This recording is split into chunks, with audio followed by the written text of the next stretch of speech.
Hoje, o mundo, como vocês bem sabem, passa por mudanças importantes. Eu pensava que valia a pena ter um diálogo sobre ela.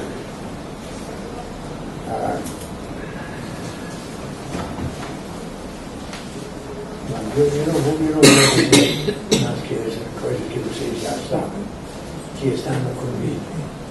Estamos privilegiados aqui de ter Nelson de Nóbrega, velho amigo e ex-ministro da Fazenda, membro do nosso instituto, e também Gustavo Fávaro, mais jovem presidente do partido na história do país, no movimento REDI, e integrante dos movimentos de renovação política RAPS e Renova BR.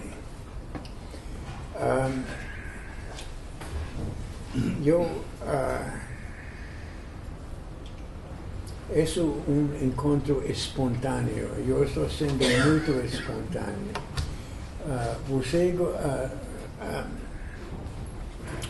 Gustavo, você gostaria de começar a falar uns 15 minutos para a gente? O que é a sua visão do futuro? O que é a sua visão da situação no mundo? Sim. Bom, primeiro, muito boa noite a todos e a todas. Queria agradecer muito ao convite do Norman, do Fernando, do Instituto, não só de estar falando aqui, como de fazer parte do Instituto. Estou muito feliz e honrado com o convite. E a oportunidade de a gente refletir um pouco nesses processos.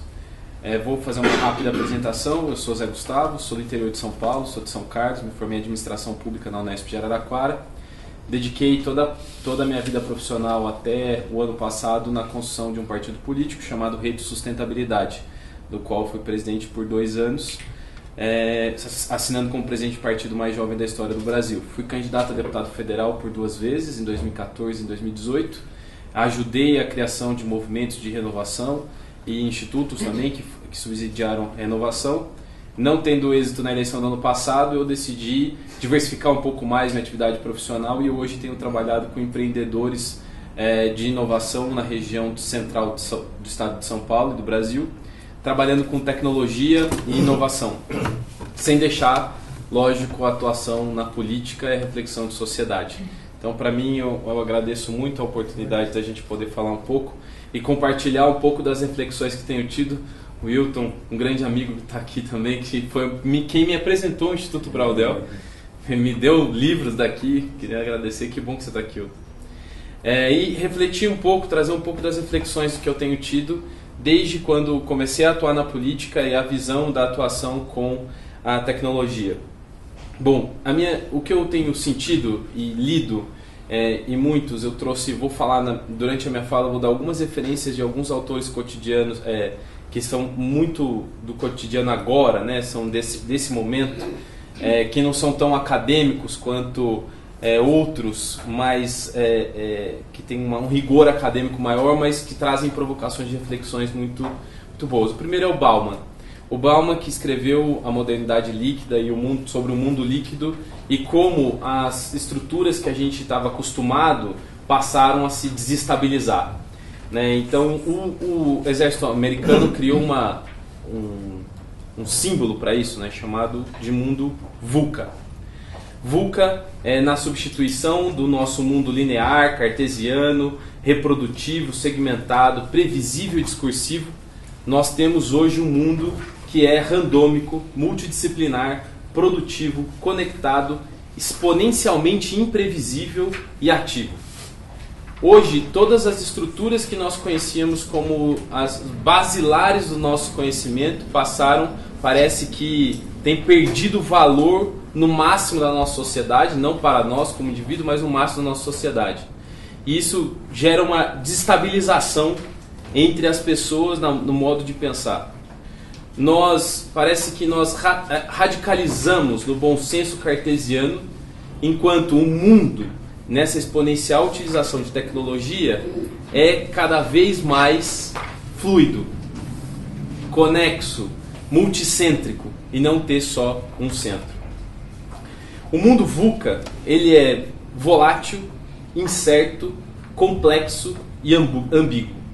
Essas 4 coisas definem uma modificação da nossa estrutura de sociedade e logo do nosso mindset padrão mental, que desestabiliza a racionalidade cartesiana que foi instaurado desde a Idade Média e o início das universidades, desestabiliza isso como centro de conhecimento e passa a gente a pulverizar fontes de conhecimento.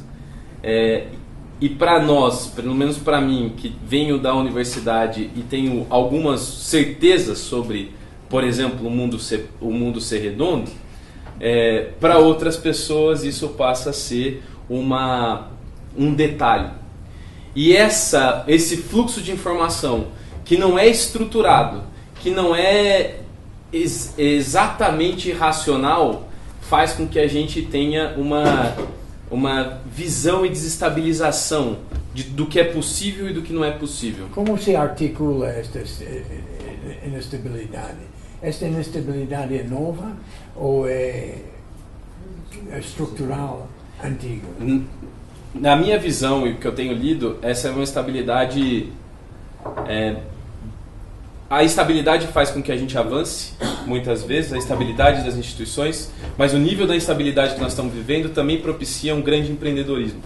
O homem passou a acreditar que é capaz de criar quase tudo. Em tecnologia, eu acabo de vir de uma viagem no Vale do Silício, e grandes desafios da tecnologia hoje não são técnicas, são filosóficas. Por exemplo, o carro autônomo. O carro autônomo já é uma realidade. Isso é uma forma de pensar. Quando pensaríamos que poderíamos ter carros que andam sozinhos, sem nenhum controle? O problema hoje não é tecnológico, é filosófico. Se um carro atropela uma pessoa, um carro autônomo atropela uma pessoa, de quem é a responsabilidade pelo atropelamento? Pior, a decisão sobre atropelar uma pessoa ou outra, de quem é a responsabilidade filosófica disso? Quem é a responsabilidade criminal disso? Outra questão. Desculpe, claro. que eu li artigo ontem no Washington Post mostrando que essa turma do Vale do Silício são muito assustados com como vai o mundo. Uhum. Eu não sei que são as preocupações com o mundo. Bom, as preocupações são algumas. Por exemplo, eu falei do carro autônomo, mas hoje também está sendo realidade impressão de órgãos. Ou impressão de órgãos para animais é uma realidade. Mas cada vez mais você tem uma das discussões que foram mais abordadas no ano passado no Fórum Econômico Mundial, foi a questão da concentração de renda e trabalho. As pessoas não estão acompanhando a evolução tecnológica. No livro do Friedman, que é a atualização do O Mundo é Plano, ele se chama Obrigado pelo Atraso.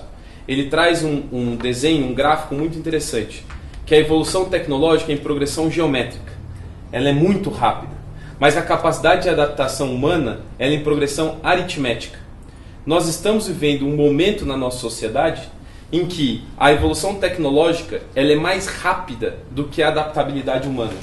E isso faz com que gerações fiquem, entre aspas, todas as aspas, defasadas do ponto de vista da mão de obra e do trabalho. Elas não conseguem e não conseguirão se adaptar ao mercado de trabalho. Isso vai gerar uma defasagem geracional, uma defasagem civilizatória. Desculpa a provocação, isso é um ponto na curva ou é uma constatação como um todo? Porque se é geométrica e aritmétrica, tem um descasamento há bastante tempo. Ou a gente está num vale, no ápice, ou coisa do tipo. Outros autores dizem que cada geração que nasce tem uma adaptabilidade tecnológica maior do que a anterior, ou seja, consegue se adaptar mais rápido e a tecnologia segue avançando em progressão geométrica, e essa é uma chamada lei de Morrow. A lei de Morrow é constatada, você deve conhecer, mas ela é constatada pelo valor dos transistores, que são os equipamentos tecnológicos. Cada vez eles são mais baratos e têm uma capacidade maior de processamento. Isso faz com que a tecnologia avance muito mais rápido. Respondendo à provocação, acho que essas preocupações, e são preocupações reais, Elon Musk, que é da Tesla e SpaceX, ou Bill Gates da Microsoft, o Jeff Bezos da Amazon e todos os grandes empresários da tecnologia têm ficado preocupados porque também entendem que se a civilização não tiver alguma estabilidade, seus negócios também não terão. Então, essa instabilidade da reflexão e do que tem acontecido no mundo são pautas desses empresários que têm um problema. O mundo tem suas barreiras geopolíticas e econômicas. A desigualdade na produção de trabalho, ela não está só nos Estados Unidos, mas está em Singapura, está no Vietnã, está em Singapura, está na China. Como fazer o equilíbrio dessas forças é um trabalho muito político. Que os caciques do Vale do Silício estão tão preocupados com isso.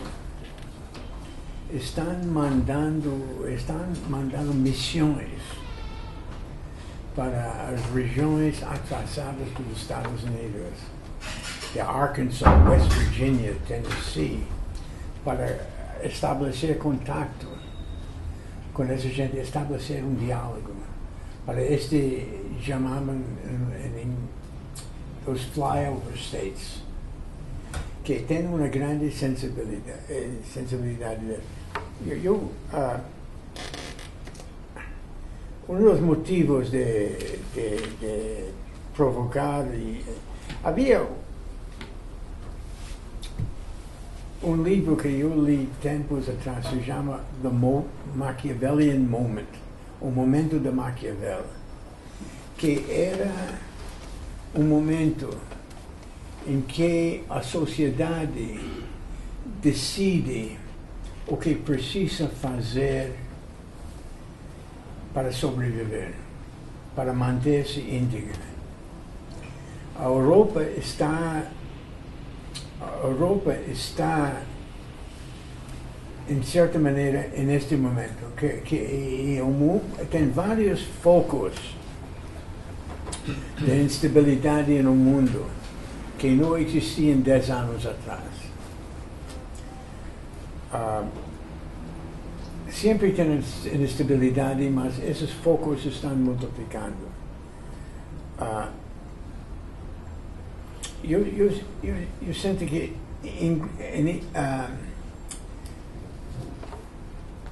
a decisão dos ingleses para entrar ou não,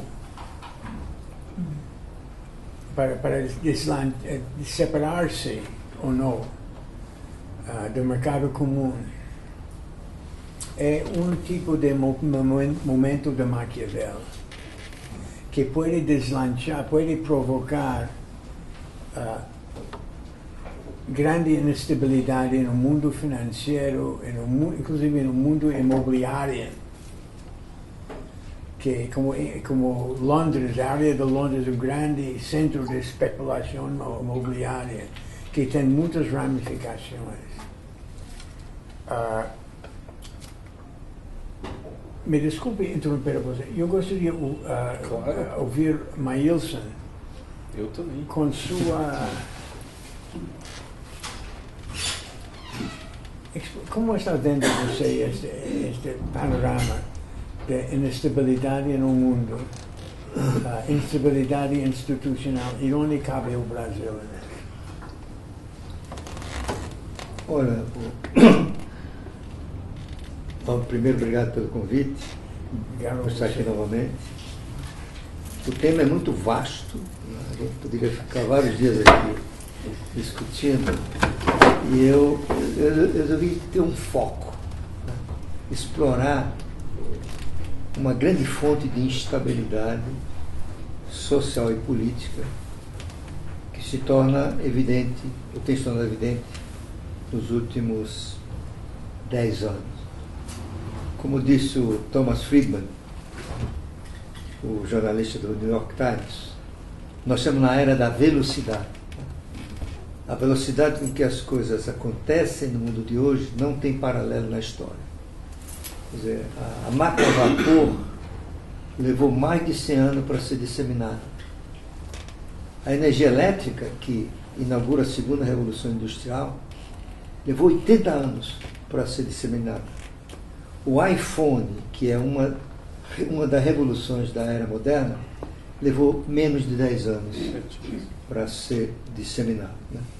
E eu resolvi... E mais disseminado que os outros. Sim. E eu resolvi me concentrar, portanto, nos efeitos dessa transformação no mundo de hoje.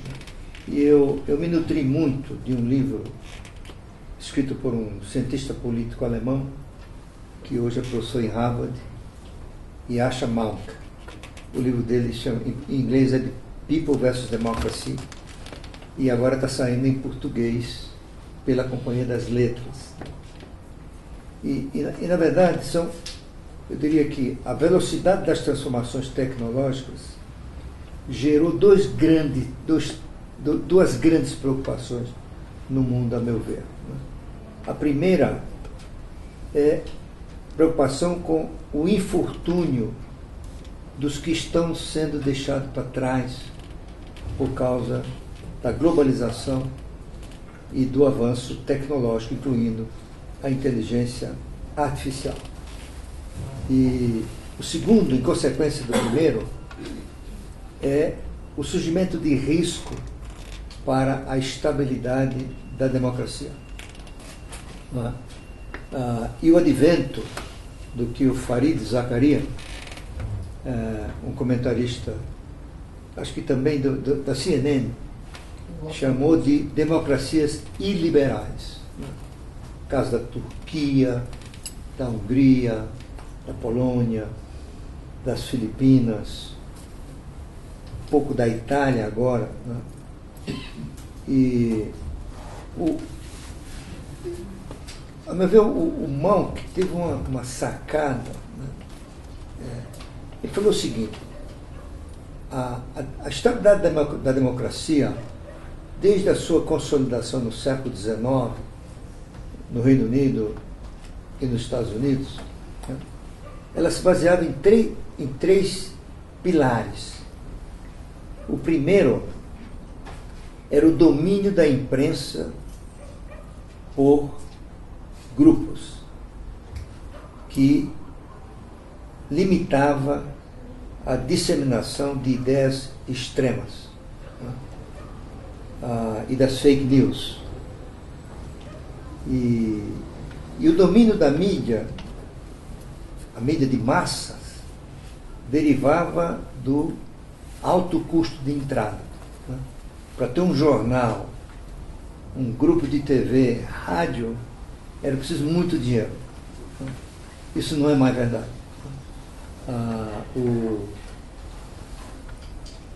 A internet e as redes sociais derrubaram esse conjunto de filtros. Né? Por exemplo, ser um âncora na televisão americana exigia o apoio desses grupos de mídia e certas qualidades, né, que poucos conseguiam ter. Hoje qualquer um pode ser um youtuber, né, blog, influenciadores e assim por diante. O segundo ele, de acordo com Mounk, ao longo da história, a estabilidade da democracia, nessa estabilidade, as maiorias controlavam o processo. Desculpe, o segundo é outro. O segundo é que, ao longo da história, as pessoas tinham expectativa de que viveriam melhor do que seus pais. Né? Cada geração vivia melhor do que os seus pais. Isso não é mais verdade. Né? O chamado sonho americano já não é mais tão forte quanto foi no passado. E o terceiro é que as democracias estáveis, sobretudo no hemisfério norte, elas se baseavam em nações monoétnicas, né? que permitiam o domínio da regra do jogo por um grupo étnico. No caso dos Estados Unidos e da Europa, eram os da raça branca, né? Esse domínio está crescentemente posto em dúvida. Os brancos vão ser minoria em algum ponto da história dos Estados Unidos e não vai demorar muito. Só para você ter uma ideia, o grupo latino nos Estados Unidos quadruplicou de tamanho nos últimos 30 anos. E tudo isso está acontecendo como efeito da evolução da tecnologia digital e da inteligência artificial. Tal qual a eletricidade, a inteligência artificial está transformando a atividade econômica.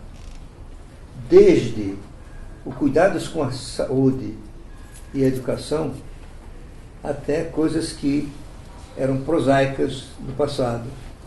O motorista de caminhão. Então, o motorista tem 3,9 milhões de motoristas de caminhão nos Estados Unidos. Eles vão perder o emprego com o advento do carro autônomo. Ninguém pode dizer quando, mas vai acontecer. Cerca de 8 milhões de americanos dependem do tráfego de caminhões, além dos caminhoneiros. A inteligência artificial está aumentando a eficiência na leitura de imagens radiológicas. A profissão de médico radiologista vai desaparecer. A máquina aprende e analisa com muito mais precisão do que o médico radiologista. Metade dos empregos nos Estados Unidos está ameaçada pela automação e pela inteligência artificial. E os computadores que antes processavam palavras, textos, os computadores aprenderam a ver, ouvir, falar e reconhecer imagens. Isso é parte dessa revolução. E os robôs estão mudando a forma de operar fábricas e linhas de montagem. A Amazon, por exemplo, usa intensamente os robôs no seu centro de distribuição para otimizar empacotamento, despacho de mercadorias e assim por diante. A inteligência artificial faz as empresas operarem de forma mais eficiente, geram mais dados, melhora seu serviço, atrai mais clientes, oferecem preços mais baixos, mas tudo isso está contribuindo para aumentar a concentração de renda e o poder de monopólio das grandes empresas. Segundo a Microsoft, em 20 anos, a inteligência artificial vai nos prover de assistentes pessoais digitais que serão treinados para antecipar nossas necessidades, ajudar a gerir nossas agendas, preparar para a reunião, assistir-nos e a planejar nossas vidas sociais, responder cartas, e-mails. Nos últimos 250 anos, a partir do surgimento da máquina a vapor no Reino Unido, tem havido um constante impacto da tecnologia. Todo mundo sabe disso. Você tem ondas de tecnologia que geram impacto no modo como as pessoas vivem, interagem. Guerras e conflitos. Isso. Só que pela primeira vez, essas ondas tecnológicas estão sendo incapazes de gerar empregos líquidos como no passado. Certo? Então, desapareceu o cara que operava uma máquina de fiação manualmente. Houve até um movimento, todo mundo sabe, dos ludistas para destruir máquinas na Inglaterra, mas o ludista estava errado porque surgiram outras oportunidades de geradores de satisfação e renda muito semelhantes ao que existia antes da máquina a vapor. E tudo isso começa a gerar impactos impressionantes, sobretudo nos países ricos. E eu diria, pelo que eu tenho lido, o impacto maior nesse momento está sendo nos Estados Unidos.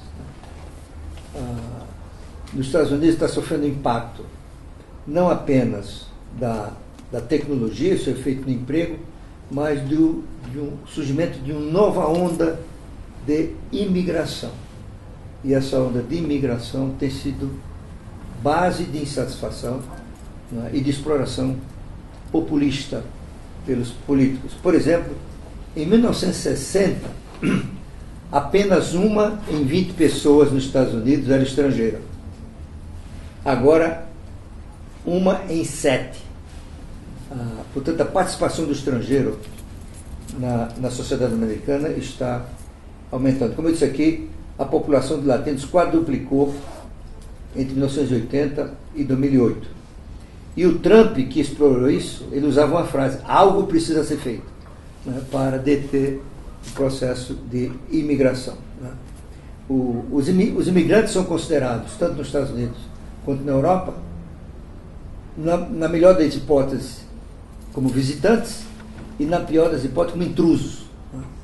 O líder de direita da Polônia falou que os imigrantes trazem parasitas e doenças, né? E, portanto, eles são indesejáveis.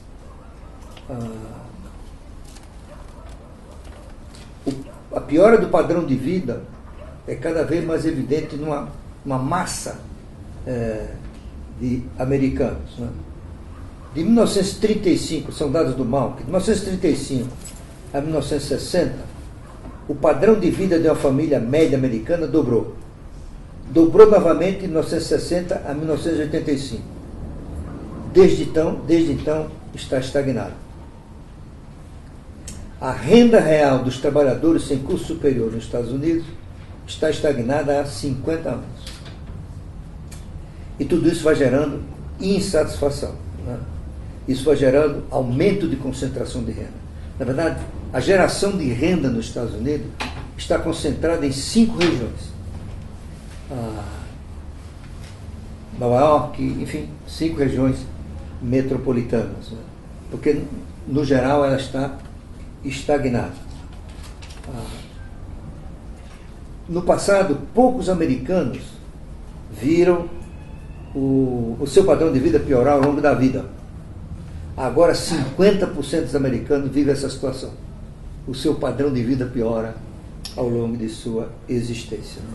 Mailson, desculpe, que não era certo que eu vivi esta época. Bueno. Que o grande deslanche de padrões de vida nos Estados Unidos veio depois da Segunda Guerra Mundial. E era um intervalo mais ou menos de 25 a 30 anos. Isso era um período excepcional na história do mundo. E isso passou em Europa, até na América Latina e no Brasil também. Depois estão voltando de certa maneira, a situação anterior, salvo que tem muito mais gente. Eu não sei se isso é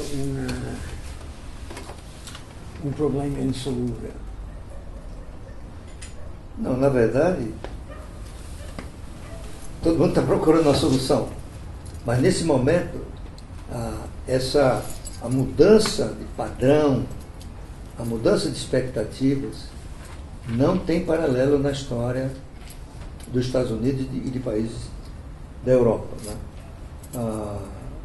No cinturão da ferrugem, Rust Belt, a renda está estagnada há 30 anos de modo geral. E era uma região de indústria metal mecânica que ou fecharam por causa da tecnologia ou migraram para a China, para a Índia, para o México. E o que é interessante é que não há desemprego. O desemprego nos Estados Unidos está se tornando mais baixos da história. 4. E por quê? Por quê? Você está gerando emprego de qualidade inferior. Por exemplo, o gerente da fábrica de geladeiras ou de tornos mecânicos que foi embora para a China, ele não fica desempregado. mas ele arranja, agora o emprego dele é de gerente de posto de gasolina, recepcionista de hotel, ou seja, existe uma degradação, uma queda da qualidade, né, do emprego e da satisfação das pessoas. E eles estão verificando que os seus filhos provavelmente não serão melhor do que esperado, né? Então, tudo isso está criando o que o Marx chama medo do futuro, né? E que gera a ascensão dos populistas, né? Vamos dizer, na época que todos prosperavam, os jovens tinham expectativa de viver melhor do que os seus pais, não havia preocupação com a classe política, não obstante as críticas que pudessem fazer à sua atividade. Agora, a classe política é vista cada vez mais como desconectada da vida das pessoas. Se diz muito com frequência, os políticos se preocupam mais com os estrangeiros do que conosco. Você está vendo o medo da demografia, os brancos se tornando minoria. Você tem ao lado disso a nostalgia da época dourada, essa que falou o Norman, né? E tudo isso vai criando o espaço para a exploração populista. O presidente Trump se saiu muito bem nas regiões onde as indústrias desapareceram ou foram transferidas para o exterior, né?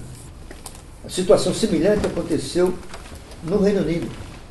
Quer dizer, quem votou para a saída do Reino Unido da União Europeia, no Brexit, foram basicamente as áreas que sofriam os efeitos da tecnologia e da globalização, né? Essas pessoas que votam, vamos dizer, esse ambiente levou o voto ao Trump nos Estados Unidos e na Europa para o Orbán na Hungria, o Jaroslaw Kaczynski na Polônia e assim por diante, né? E eu acho que razões semelhantes, mas não as mesmas, explicam a eleição do Bolsonaro, né? O sentimento anti-establishment, que foi base da vitória do Trump, se materializou no Brasil como sentimento anticorrupção, anti-velha política, anti-PT, né? E alguém usou as redes sociais e explorou esse sentimento para ganhar a eleição, no caso, o Bolsonaro, né? Mas o povo brasileiro nunca foi tão próspero que hoje. Em todos os níveis de consumo, em todos os... É verdade. É verdade, mas a economia está estagnada, praticamente estagnada, há quase 10 anos, e o número de desempregados está em 13 milhões. Então, o nível de insatisfação e de preocupação com o futuro, ele é tão presente hoje no Brasil quanto nos países onde a direita ganhou a eleição. Ou seja, qual é o futuro? Vai ter emprego? 37 milhões de brasileiros ou não têm emprego, ou estão no mercado informal, ou desistiram de procurar emprego. Então, a prosperidade é percebida, a meu ver, Norman, cada vez mais como uma coisa que não é como se pensava antes, né? A prosperidade não é tão garantida como se pensava antes, né? E tudo isso termina, na opinião de muitos autores, a se tornar uma ameaça à democracia. Lembro um deles, a ideia de que a democracia é eterna não tem correspondência na realidade, né? O exemplo que diz o Mossorman, né, ou é o Levitsky, a democracia ateniense durou 2 séculos e acabou. A democracia, chamamos assim, romana, que é o autogoverno romano, funcionou durante 5 séculos e acabou. A República de Veneza durou 1000 anos e acabou, certo? Portanto, não é garantia que essa democracia vai permanecer. Eu acho que há um certo exagero de pessimismo, mas tem razões e acrescenta o número de autores que se preocupam com o futuro da democracia. O Steven Levitsky e o Daniel Ziblatt, ele mostra que, o livro está traduzido em português, Como as Democracias Morrem, a democracia pode ser minada por dentro por direitistas populistas, que uma vez no poder, eles vão minando as instituições. O caso do Erdogan na Turquia, o caso do Chávez na Venezuela. Nem tão grande, vai provocar uma grande reação, nem tão pequena para não passar despercebido e vai erodindo. E vai erodindo, certo? Eu transcrevi aqui uma frase com que o Yasha Mounk termina o livro dele, dizendo o seguinte: daqui a 100 anos, a ascensão dos populistas pode ter sido uma fase curta da democracia, ou terá constituído uma mudança de época, sinalizando um mundo em que direitos individuais podem ser violados, ou ter sido violados, o tempo todo, e que o verdadeiro autogoverno terá desaparecido na face da Terra. Tudo isso, né, está levando a uma grande reflexão no mundo inteiro. O que fazer? Como enfrentar essas ameaças? Né? Então você tem desde ideias de tributar a renda dos mais ricos, né, de modo que haja uma redistribuição e que todos se beneficiem dos frutos da globalização, e não apenas as minorias de Wall Street.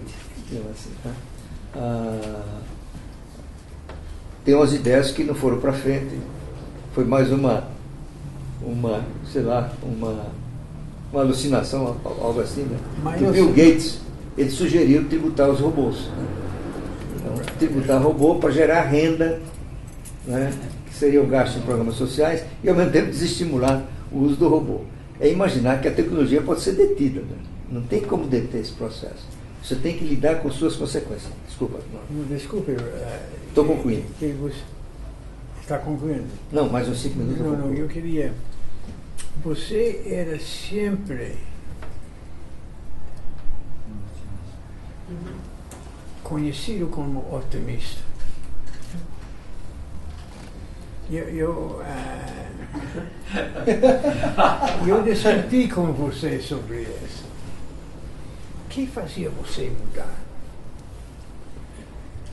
Ora, Norma, otimistas eram quase todos há 30 anos atrás.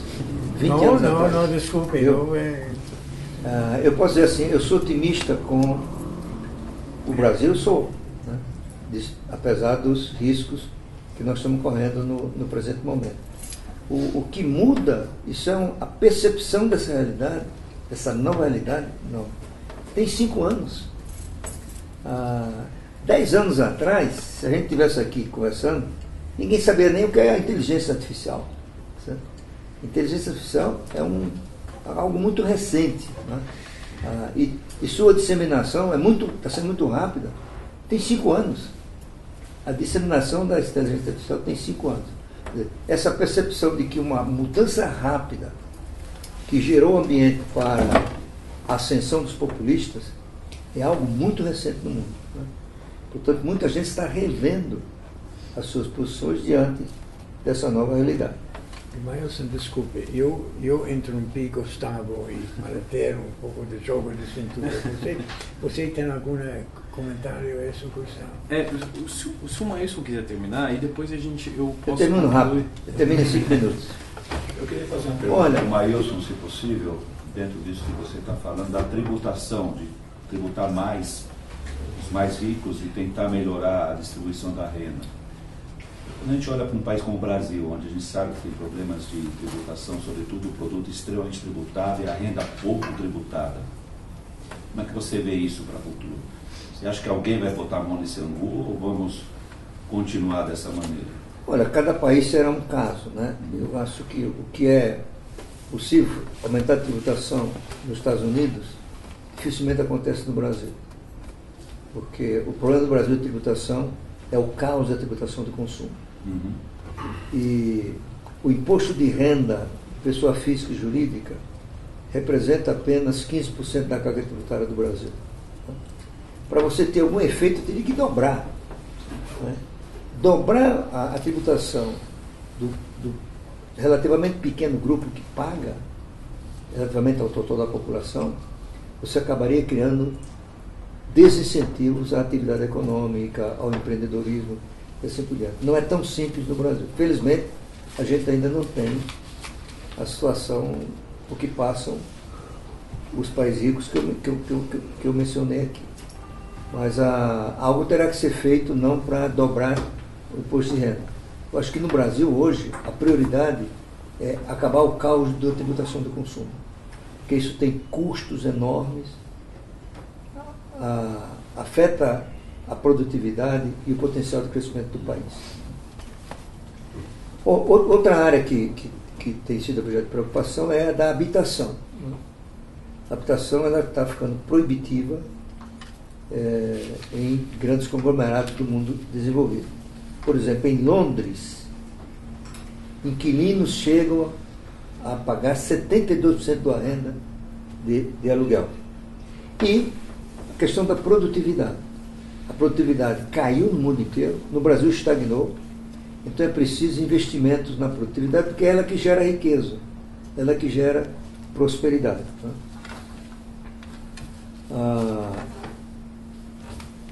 Os desafios, portanto, são enormes. Eu acho que há um consenso que o ataque desse problema dos que estão ficando para trás tem que se dar essencialmente no campo da educação, né, para ajudar os que estão ficando para trás, no sentido de serem retreinados para competir pelos empregos mais sofisticados. Né? Existem ideias de criar uma renda básica para as pessoas que foram atingidas por essa onda da tecnologia, condicionada a estudar, né? Não é só dar a renda para as pessoas. Né? Já tem casos de empresas que estão nessa linha. A Siemens, por exemplo, na Alemanha, ela já introduziu uma novidade no sistema de férias dos seus funcionários. Eles acrescentaram uma semana de férias para que as pessoas se dediquem a aprender e se preparar para o futuro. Né? Quantas semanas de férias tem em Siemens agora? Eu acho que são 3 ou 4, e estão dando uma semana a mais, o que eles chamam um sabático de férias. Eu tinha 6 semanas quando morei lá. Né? É quanto? 5? 6 semanas. 6 semanas. Então... Se for mais uma, são 7. Eu não sei quantas são a semana, mas eu achava que era em torno de 4. Né? Mas é uma novidade. É por sindicato, né? Então. Mas é uma novidade. Certo? A Siemens sabe que uma parte considerável do seu pessoal vai perder o emprego. Então ela está preocupada em prepará-los para disputar outros tipos de mercado. Né? Muito bem, só para concluir aqui, o caso do Brasil. Né? Eu acho que, como eu falei antes, o Bolsonaro é um pouco disso. O uso de um sentimento antipolítico, anti-PT. Anti-solução. Como? Anti-solução. Talvez. Né? O problema é que ele é tão despreparado quanto o Trump. Né? E ele não entende como funciona o presidencialismo. E a governabilidade no Brasil, como a gente sabe, depende da formação de maiorias.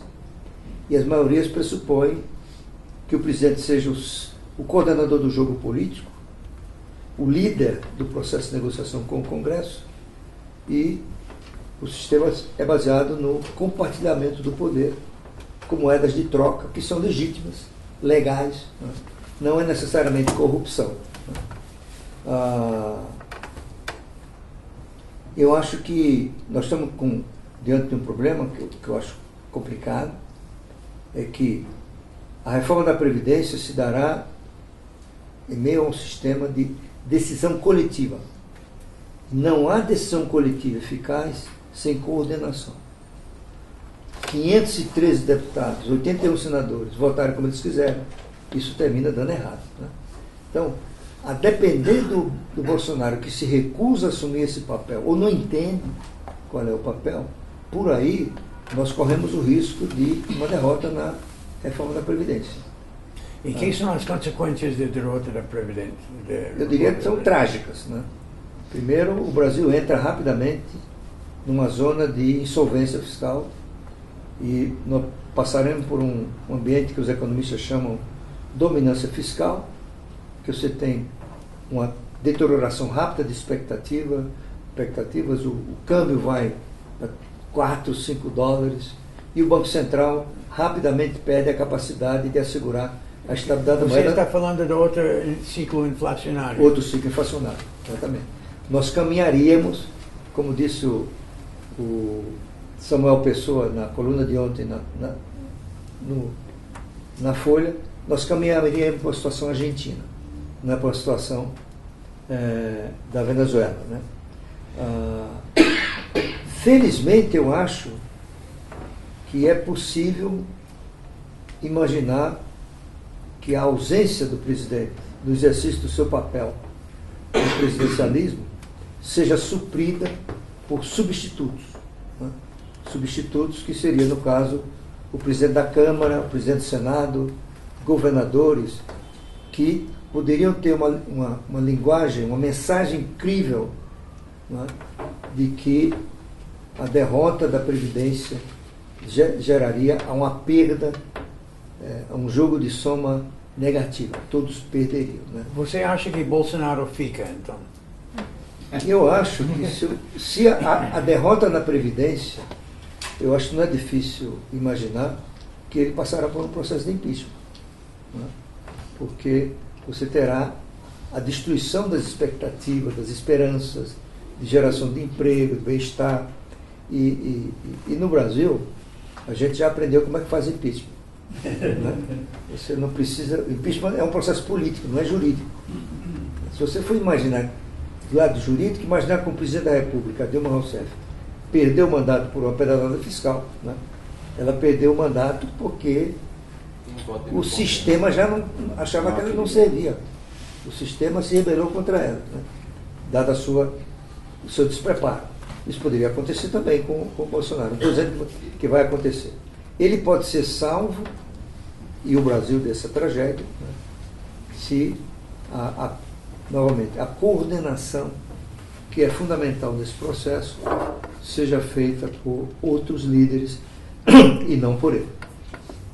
Então, o risco, portanto, seria a derrota da Previdência, se depender só do Bolsonaro, ou a desidratação tal que ela não é percebida como suficiente para evitar a insolvência fiscal. Por exemplo, não é que os militares estão preparando com uma sucessão constitucional que fazem Bolsonaro fica muito frustrado, não entende nada e vai renunciar, ou vai ser. Tem as probabilidades dos militares assumir de uma forma, de um processo constitucional é muito alto.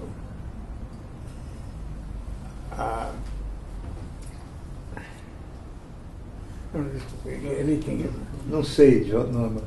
Eu acho que, como você falou, a renúncia, como ele tem muitas características do Jânio Quadros, ele se preocupa com coisas irrelevantes. Né? Banana do Equador, a lombada eletrônica, né? Daqui a pouco vai ser biquíni. Né? Mas Jânio renunciou. Já anunciou num plano de voltar como ditador. Né? Não sei se o Bolsonaro teria essa coisa. Eu acho que a reforma da Previdência, nesse sistema que eu falei aqui, isto é, acontece apesar dele, eu acho que pode salvar o governo dele. Porque aí o Brasil teria eliminado o risco da insolvência fiscal. O desafio em seguida será fazer com que a economia volte a crescer. Aí para isso você vai precisar da reforma tributária. Felizmente, o Congresso está tomando iniciativa. Existe um bom projeto você conhece o Benap, expôs aqui no Instituto o projeto dele. É o melhor projeto de reforma tributária que eu já vi. E um deputado, Baleia Rossi, se não me engano, já assumiu o patrocínio desse projeto. O governo está perdido, essa ideia de criar uma CPMF nova é totalmente sem sentido. Né? E talvez seja o Congresso que vai nos legar uma reforma tributária que será a grande fonte de recuperação da produtividade no Brasil. Esta sala está lotada de gente que está preocupado com as coisas que você está falando. Acho que não estariam aqui se não foram preocupados. Você acha que essa gente não são representativa de um elemento da população brasileira que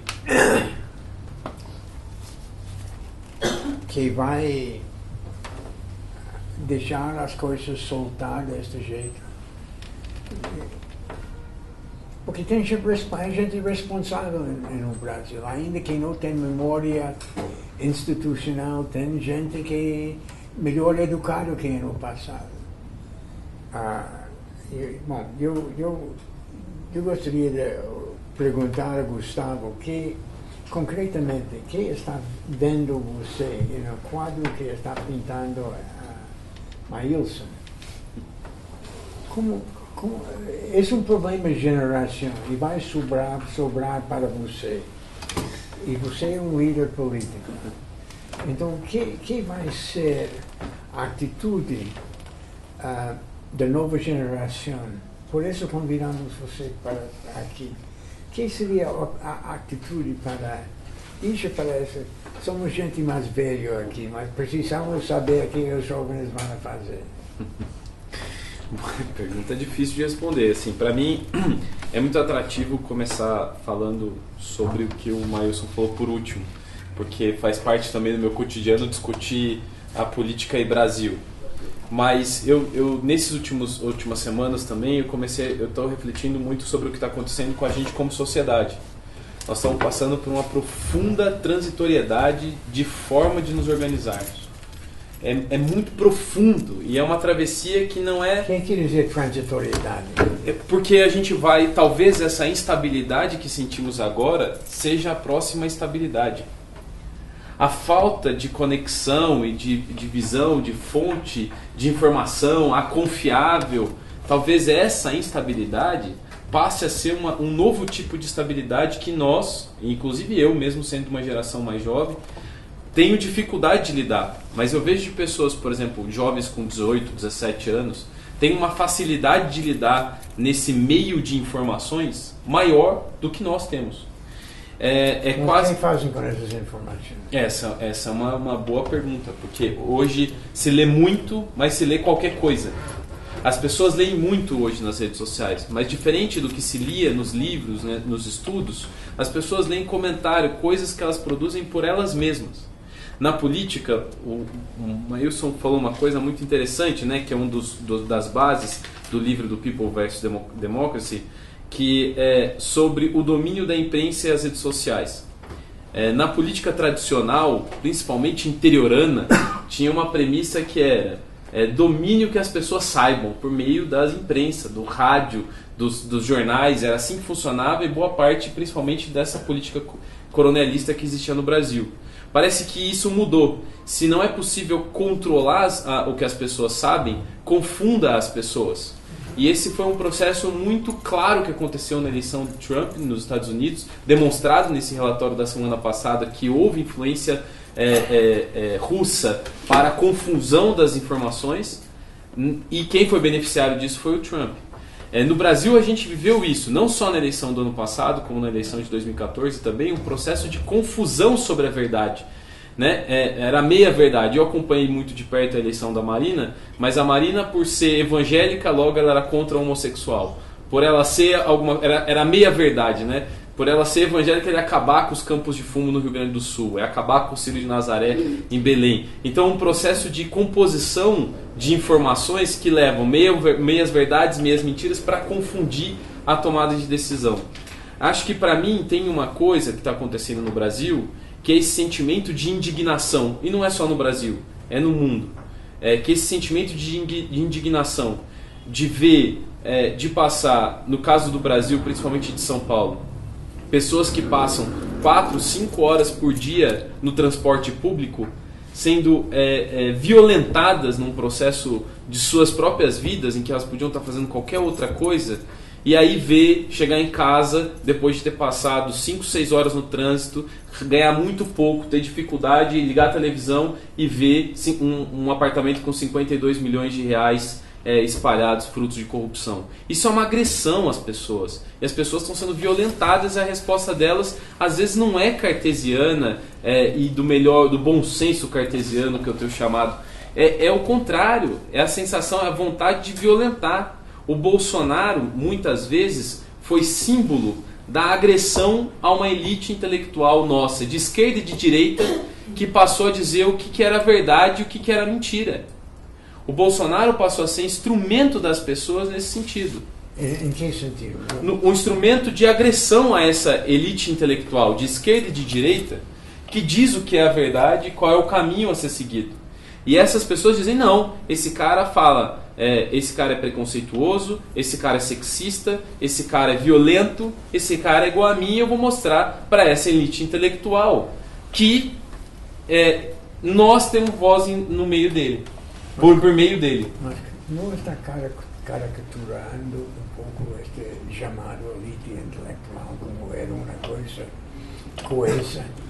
Eu estou chamando de elite intelectual pessoas que tiveram oportunidade de estudo qualificado, às vezes até de ensino médio, mas que conseguiram acessar campos de reflexão sobre resolução de problemas coletivos e que não é uma ideologia seja de esquerda ou de direita. Eu estou chamando dos dois como um campo. Um campo, os que escrevem nos jornais cotidianamente, os que falam, os que são debatedores. E a nossa geração vai ter um desafio muito grande do ponto de vista técnico, de como o Estado pode, de fato, resolver o problema das pessoas. Na minha opinião, hoje nós temos um problema muito grave. O Estado não dá respostas factíveis para os problemas reais das pessoas. E o Bolsonaro, numa forma de lidar com a política dele, ele cria uma cortina de fumaça, onde ele coloca a opinião pública para debater coisas banais, do tipo menina veste rosa, homem veste azul, e os problemas reais das pessoas, eles não estão sendo resolvidos. Tem uma certa contradição aqui, porque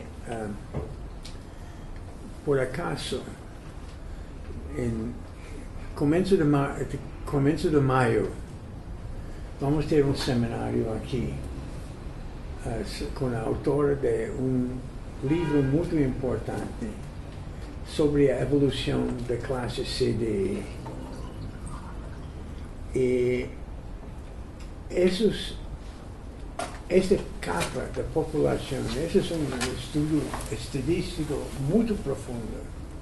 Era tão impressionante que eu não conhecia esta moça. Mas ela tem uma equipe chamada Instituto CDE, que está muito documentado como um diadema, que este povo vive melhor e muito mais consciente das coisas. Então, isso não é um povo abandonado. Esse é um povo que é ambicioso, que obviamente não queria ficar 3 horas no trânsito. Ninguém queria ficar 3 horas no trânsito. Os ricos, a alta classe média, passam 1 ou 2 horas no trânsito. Então a diferença não é tão grande. Mas as periferias, especialmente a periferia de São Paulo, estão aflorando, estão realmente desenvolvendo muito rapidamente. O problema é sustentar esse desenvolvimento. Não, eu só quero deixar claro que eu não estava falando de elite econômica, mas sim de uma elite intelectual que é transversal às classes sociais. Eu não estou dizendo que a revolta foi contra uma elite econômica. Eu estou dizendo que, na minha opinião, essa indignação, que tem várias dimensões, uma é com a corrupção, outra é com a incapacidade do Estado de resolver os problemas reais das pessoas, e uma terceira é do que eu estou chamando de elite intelectual, que é transversais a classes econômicas, mas que determinou muito nos últimos 25 anos de como as pessoas como o Estado iria se dar e como iria se executar as coisas pelo Estado.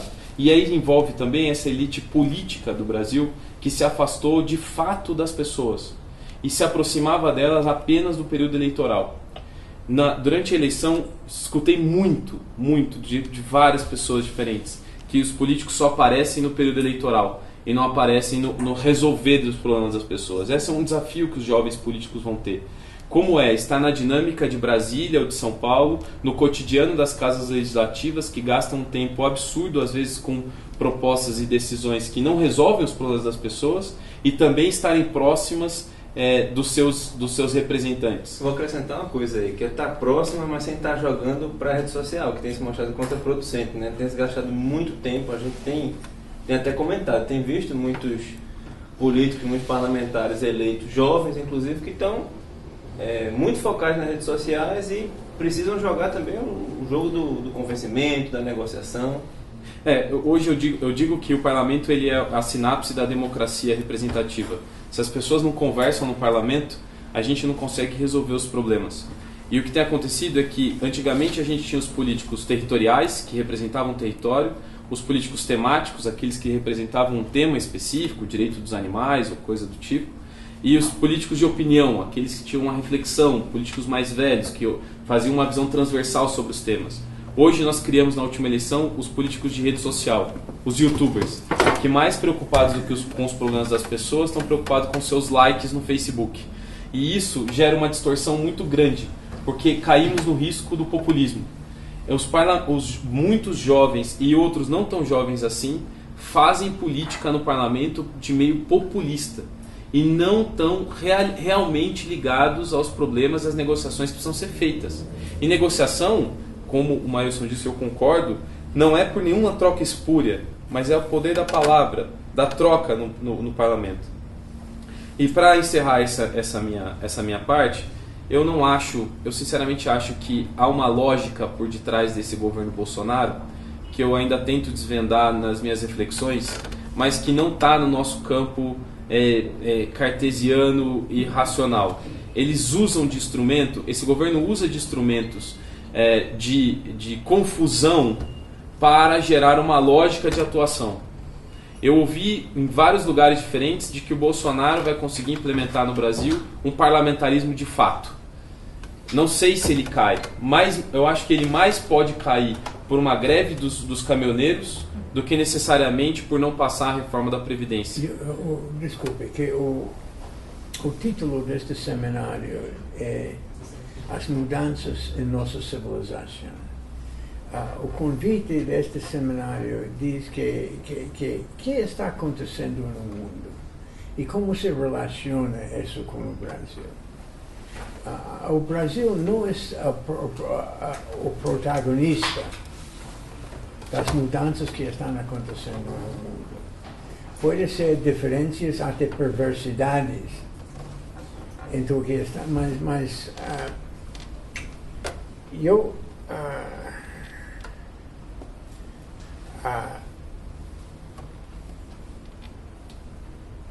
o problema no Brasil é que não tem propostas. Isso é o mais... tem muito medo, mas não tem propostas. Eu acho que tem uma coisa aí nesse sentido, que a gente falou muito aqui, só para dar uma amarrada nessa discussão, que eu vejo como uma descentralização de referência, né? A gente, vamos dizer assim, está desautorizando as autoridades que existiam. Isso você chamou de elites intelectuais, etc., ou como colocou como essa questão da imprensa como uma coisa central do domínio da imprensa. Na realidade, tem uma autoridade perdendo força a imprensa deslegitimada, a negação de vários pontos cientificamente provados, como vacinas, como terra redonda, etc. E isso gerando o predomínio dos extremos e desinformação. Isso se dá tanto na sociedade quanto, por exemplo, dentro do próprio parlamento. Por isso essa dificuldade de negociação. E uma dificuldade de assumir suas posições. Porque essa coisa do propósito, a reforma da tributária, quanto nós dizemos há uns 10 anos que é preciso uma reforma tributária, só que quando se apresenta uma reforma tributária, o desacordo está posto. Mesmo essa proposta do professor Bernardo Api, do Centro de Cidadania Fiscal, que é uma proposta incrível e que, na minha opinião, juntou todos os presidenciáveis assinaram um compromisso com essa proposta. Todos, menos o Bolsonaro. E, então, assim, é muito impressionante. O desafio da nossa geração é conseguir encontrar e serem corajosos em serem de fato assumir uma visão de Brasil e fazer isso pactuado com as pessoas sem cair no populismo. O populismo ele é de direita, mas ele também é de esquerda. O que tem acontecido nos Estados Unidos com uma parlamentar que é muito interessante, que é o Ocasio, a capa da The Economist mostrou muito claramente como as propostas dela também são populistas e às vezes sem factibilidade. Então nós vamos ter que ter, em algum momento nós vamos ter que ter pé no chão e dar um passo no sentido da convergência do propósito da imagem do Brasil. Isso não é fácil fazer num mundo que é VUCA, que ele é volátil, que ele é complexo, muito rápido de transitoriedade das coisas, mas eu acredito de fato que nós estamos vivendo uma transição e que eu acho que ao final dessa transição nós vamos ter uma outra composição de Estado, talvez uma outra composição de democracia, que talvez isso não esteja com clareza para a gente ainda. Bom, eu acho que a sociedade está fazendo escolhas e está fazendo escolhas erradas. Se gasta quase tudo em transferências e em consumo, a infraestrutura está caindo em pedaços. Isso não só no Brasil, está nos Estados Unidos, está em outras partes do mundo. Esses são os problemas eu esperava poder abordar esta realidade neste seminário. Por isso o convite está escrito deste jeito. Tem problemas de muita profundidade, de prioridades políticas, de organização social, de prioridades. E estamos vivendo num mundo em que dá tudo para todos. E nós estamos fazendo escolhas só para candidatos. Então, essa preocupação de realmente trocar esta troca de ideias nesse seminário, de comparar o que estamos vivendo no Brasil, o que está acontecendo no resto do mundo. Este impasse na Inglaterra que pode ser gatilho para uma desorganização econômica muito importante no mundo. O Brasil, o mundo está vivendo uma situação muito próxima, não do ano 32 ou 33 da depressão, mas de ano 13 a 14 do século passado, em que estava brotando muitas rivalidades no mundo, e com muitas inovações tecnológicas, que a curto prazo melhoraram a qualidade da vida das populações, pelo menos das populações do Ocidente, mas deu no que deu, por falta de medida. A Primeira Guerra Mundial foi provocada praticamente por um acaso, um acidente. Mas pode ser outras coisas podem ser o gatilho também. Então, estamos enfrentando uma situação muito complexa. A tarefa principal que enfrentamos é manter nossos padrões de civilização. O fato que comparamos nossa atualidade com uma época idílica e excepcional da pós-guerra, em que todo o mundo, quando havia o mundo estava crescendo a 5% ao ano, a América Latina estava crescendo por mais, o Brasil viveu o milagre. Esta época já passou. Estamos precisando de uma consolidação, um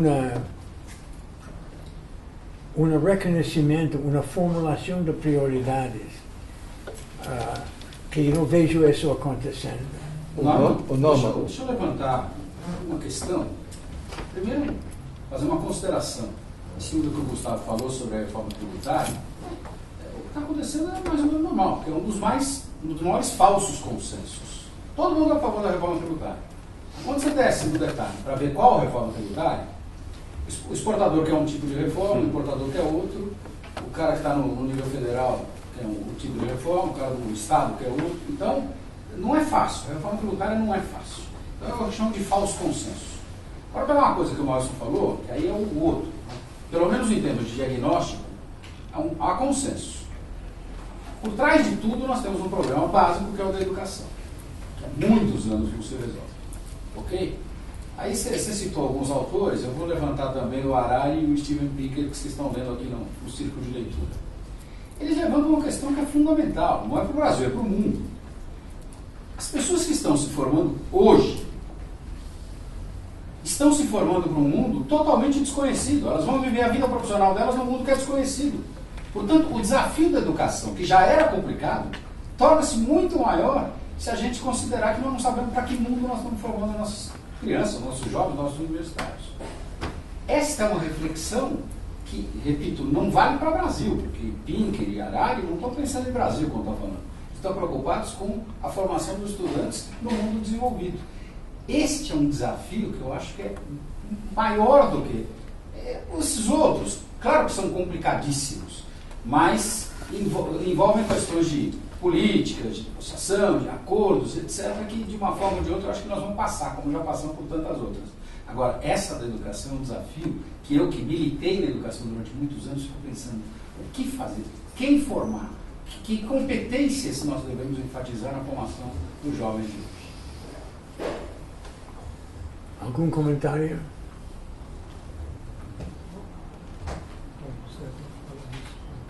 Maílson? Olha, Norma, você disse que eu era pessimista, né? Você pintou um quadro muito grave, né? E eu concordo com o seu diagnóstico, né? Eu acho que... Mas você acha que não sou pessimista, então? Não, eu acho que você está vendo um mundo em crise, com riscos enormes, inclusive de guerra. Quando você disse que a semelhança com 1913, 1913 foi detonada a Primeira Grande Guerra, né? Os mais pessimistas não descartam uma guerra entre a China e os Estados Unidos. Eu acho que não vai acontecer, mas os mais pessimistas pensam isso. Então, você tem... O mundo, na verdade, está diante de um conjunto de desafios que não tem paralelo na história recente. Não apenas a questão do Machado, da educação, mas porque a tecnologia e a inteligência artificial trouxeram uma realidade que o mundo está melhorando, a expectativa de vida está aumentando, a cura das doenças é cada vez mais disseminada, né? Mas ao mesmo tempo está provocando desigualdades gigantescas, né? E deixando uma legião de pessoas para trás, né? E essas pessoas não veem futuro e elas externam a sua insatisfação, o seu medo, o seu desespero, votando em propostas populistas. Eu concordo esse é o ponto. Eu concordo com Machado. Minha grande preocupação é que como vamos promover os Maílson da Nóbrega do futuro? Obrigado. Maílson começou no sertão da Paraíba. Seu pai era zapateiro, alfaiate. Tive problemas de dentes que não podia entrar na Força Aérea. Então se tornou economista. Passou um exame no Banco do Brasil, se qualificou para o Banco do Brasil e se deslanchou sua carreira por sua qualidade intelectual e por seu esforço. Então, estamos dizendo que não há Maílson de Nóbregas no futuro, na nova turma. Eu acho que sim. Eu acho que sim. Também. Deixa eu falar. Sim, senhor. São poucos. São raros. São muito poucos. São exceções. E o problema da educação não se coloca na exceção. Os excepcionais lideram no mundo.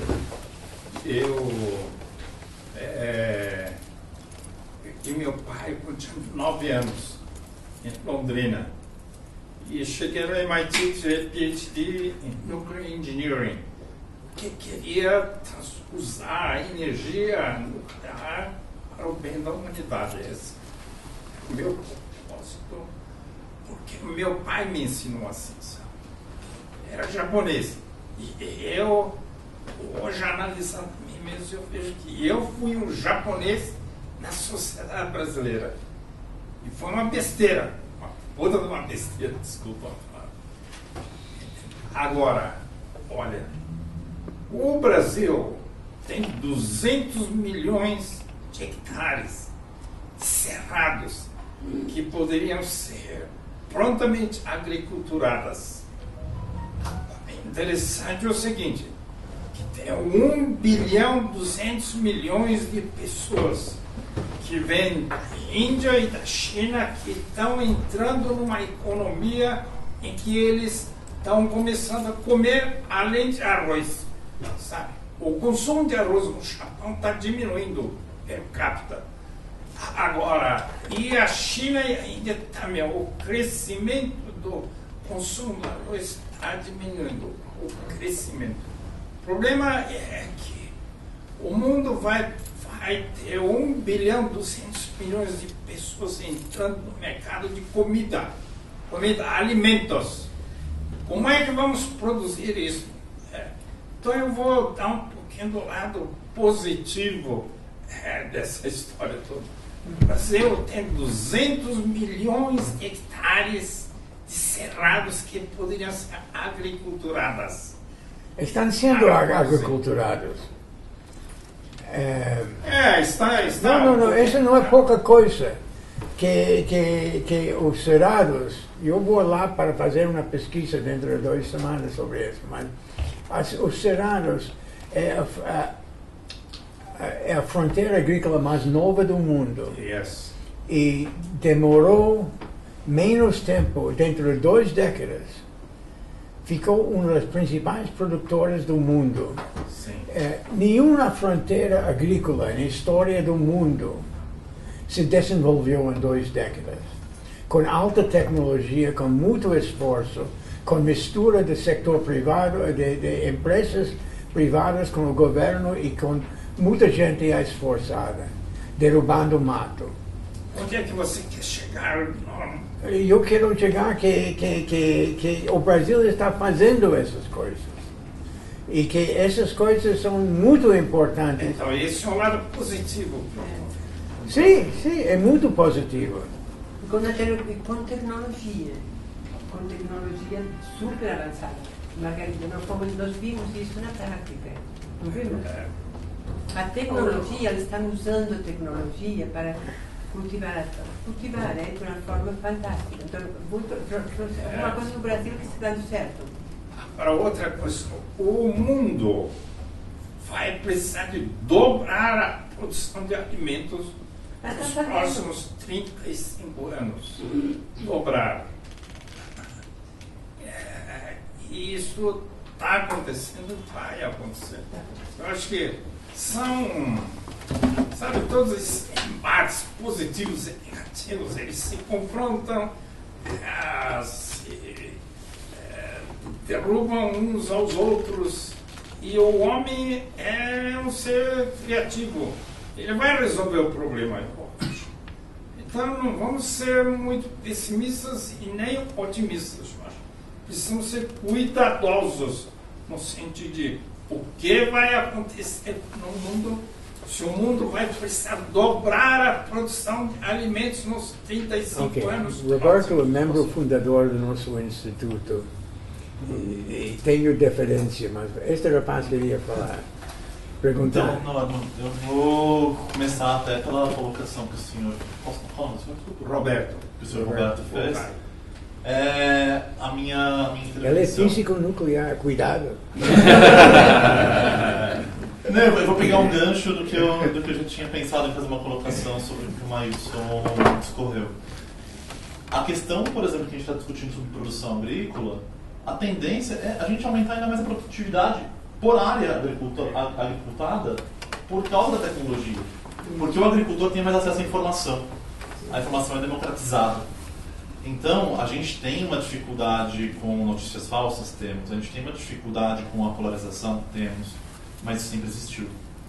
Tem um livro muito interessante, de 2002, do Matthew Hinderman, que é The Myth of Digital Democracy. E ele traz The Myth of Digital Democracy. What democracy? Digital. Eu concordo. E ele traz, mas o título ele é um falso positivo, porque ele discorre do que seria uma democracia digital. E ele traz esses problemas em 2002, sobre como a democracia poderia, primeiro, tirar os gatekeepers, trazer mais a disseminação de notícias falsas, ampliar a polarização, mas ele sempre traz esse argumento. Ela não cria nada novo, ela amplia algo que já tem na sociedade. Assim como você amplia a participação política, assim como você amplia o acesso à informação e você democratiza a informação.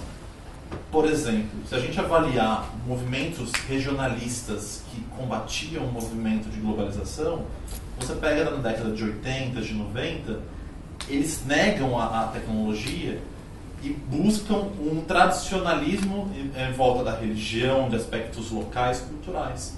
Quando você pega esses movimentos conservadores religiosos, políticos ou econômicos, eles precisam da tecnologia para sobreviver.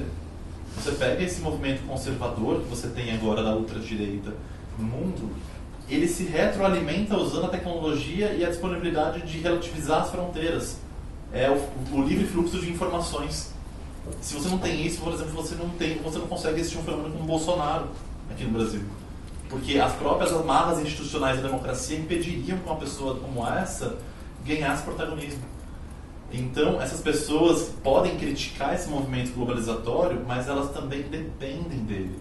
Então, a minha reflexão, que eu queria que o Maílson e o Zé Gustavo respondessem, é se de fato existe uma negação ao movimento de globalização ou se é um movimento de globalização, mas com outros valores. Com valores que não sejam democráticos, com valores que sejam de acordo com esse movimento conservador ou até mesmo retrógrado em termos sociais, religiosos, políticos. Alguém tem um Olha, a globalização é algo que dificilmente é passível de parar. Né? Ela vai acontecer por um conjunto de forças, de mercado, de lideranças, de democracia, de oportunidades. Né? Você pode discutir, é uma globalização que está surgindo com forte participação da China. Né? E o Belt and Road, que é o grande programa de expansão de infraestrutura da China na Europa. A Itália assinou um acordo agora com a China. É o Silk Road? Não. É o Silk Road, mas não é uma ideia, não é exatamente a Silk Road, mas ela é inspirada na Silk Road. Né? Mas é o processo Belt and Road que vai gerar um conjunto de infraestrutura que, no final das contas, leva a China a se tornar, além da da maior potência do mundo que ele está caminhando para ser, uma potência hegemônica, cujas consequências ninguém sabe ser, que será organizado de forma autoritária, por um governo de partido único. Eu acho que, mesmo assim, não para. Quer dizer, eu volto ao ponto, o drama hoje são as transformações que estão gerando prosperidade e desigualdade, que estão gerando maior expectativa de vida com pessoas que não têm futuro para si e para os seus filhos. E deixa-me repetir isso, as energias dessas pessoas estão sendo canalizadas por demagogos, populistas. E eu volto a dizer, o Bolsonaro é uma coisa semelhante. Se você olhar, o Bolsonaro não seria eleito se não existissem as redes sociais. Quer dizer, ele é a pessoa que explorou da forma mais competente, não sei se deliberadamente ou por acaso, a rede social. E aí eu volto à questão brasileira. Primeiro, a questão do 200 milhões de hectares. Eu acho que isso vai acontecer e espero que não seja pelo governo. Porque o governo, se ele entrar nesse processo para botar 200 milhões de hectares para produzir alimento, vai dar errado. Antidemocrático. Não, qualquer governo. O governo não tem essa capacidade, menos ainda no Brasil. Aliás, o sucesso da agricultura brasileira, além da tecnologia, da qualidade de gestão, ela tem uma característica que é inédita em matéria de política agrícola. Quase zero de intervenção do governo. Tem o papel da Embrapa. Então, veja só, o governo é provedor de Embrapa, mas ele não intervém com preço mínimo, ele não intervém muito pouco com crédito subsidiado. É algo que aconteceu apesar do governo. Certo? Então, é interessante. Por favor. Eu queria falar antes. Tem água. Deixa ele falar. Muito, 2 minutos. A água é um fator definidor do futuro. O Brasil tem terra, sol e água. isso mesmo. A China não tem água. Está construindo um aquaduto de Pequim a Shanghai de 1.200 quilômetros, 2.500 quilômetros.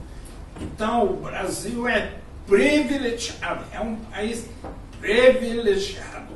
E o mundo vai precisar de dobrar a produção de alimentos nos próximos 35 anos. Onde vai ocorrer isso? E o homem não está comendo mais arroz, está comendo outras coisas mais. Porque está entrando 1 bilhão 200 milhões de indianos, além dos chineses, no mercado de comida. E aí onde é que está? O Brasil tem uma oportunidade única no mundo de ser uma potência do futuro. Desculpe, você que... Eu queria falar sobre a competitividade. Fala mais forte. A competitividade da agricultura brasileira. Tá?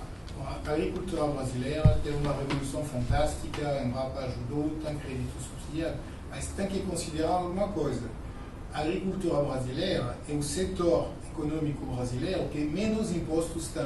Entendeu? Então, a competitividade da agricultura tem a ver com as condições favoráveis e tudo, e também porque o governo não atrapalha com um monte de impostos. Que não pagam impostos. Então, eu queria falar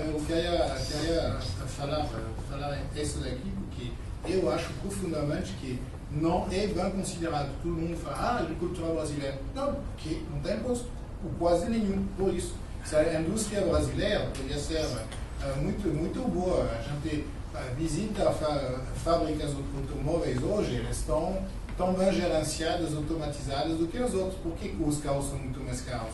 Por causa do que entra na produção, o custo de salário, essas coisas que todo mundo sabe. Eu acho que tem que ser considerado isso.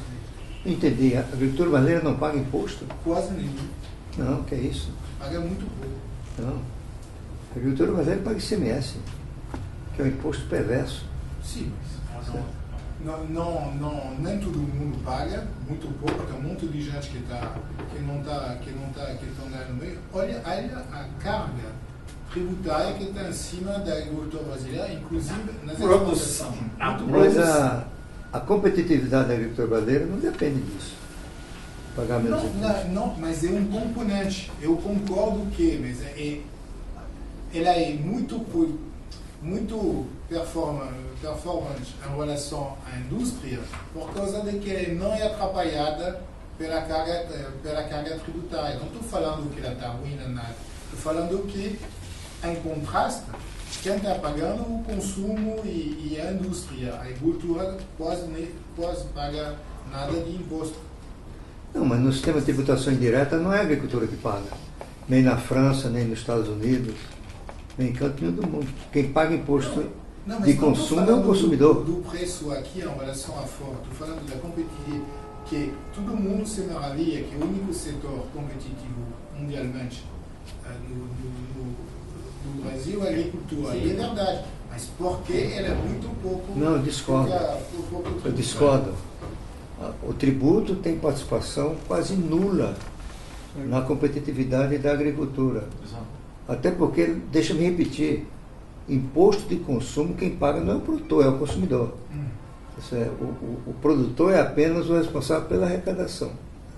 A agricultura brasileira ela é competitiva fundamentalmente por 3 razões.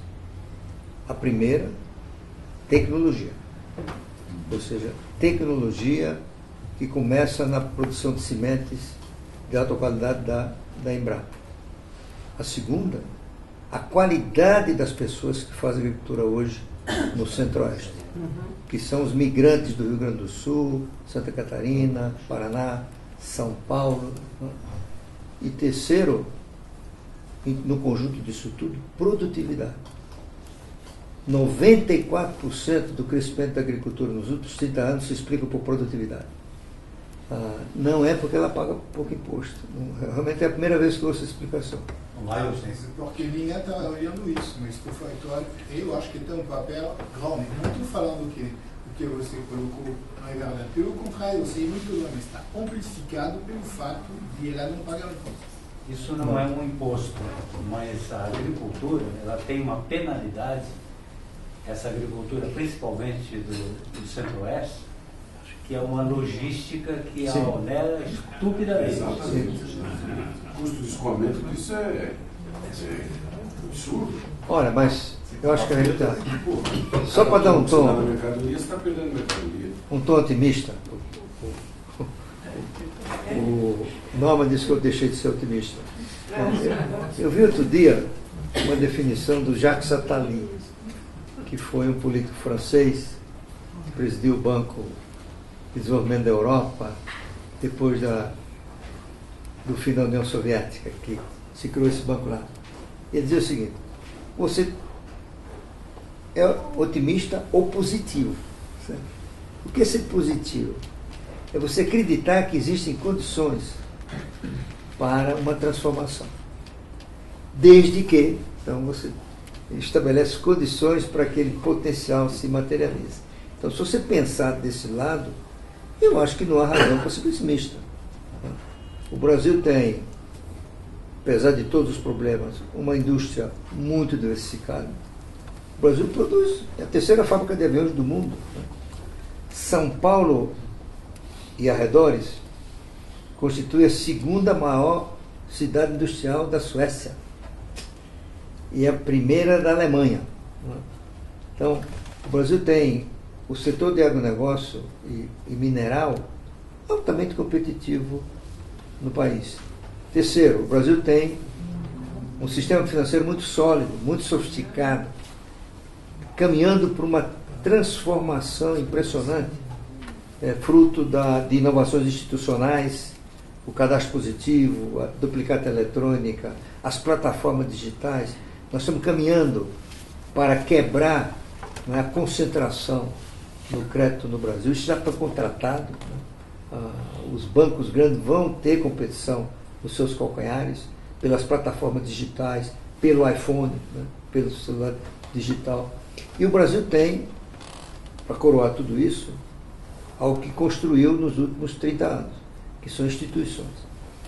Instituições muito fortes, não no sentido só de organizações, mas instituições no sentido amplo, que, na definição de Douglas North, que inclui a imprensa, os grupos de família, as organizações do setor privado, né?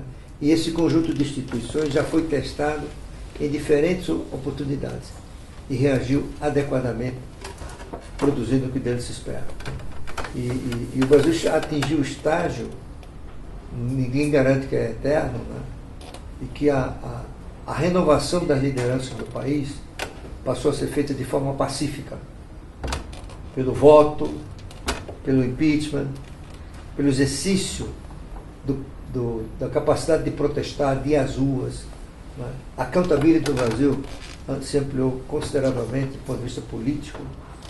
Agora, nenhuma sociedade, mesmo que tenha esse patrimônio, digamos assim, essa plataforma, isso se sustenta se houver um processo de desorganização macroeconômica.